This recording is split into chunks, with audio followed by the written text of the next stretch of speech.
तर आज आम्ही प्रतापगडांचा जो आम्ही काम घेतलं होतं करायला ते जवळपास होत आलेलं आहे. आमच्यासोबतचे काही सवंगडी आहेत, आपण बघू शकता.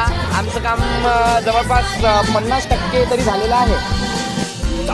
प्रतापगड बनवायला घेतला होता तो जवळपास झालेला आहे. 50% काम झालेलं आहे.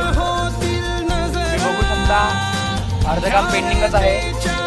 आमच्यासोबतचे काही सहकारी मित्रमंडळ आहेत.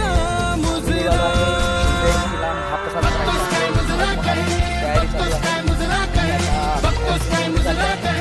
तर शिवजयंतीसाठी जो काय आपण महाप्रसाद बनवतो त्याची तयारी चालू झालेली आहे. आमचे प्रतीक भाऊ तयारी करता इकडे किती भाऊ बसलेले आहे आरामात. जे लेडीज लोक आहेत आपले सवंगडी तयार झालेले आहेत, बघू शकता तुम्ही.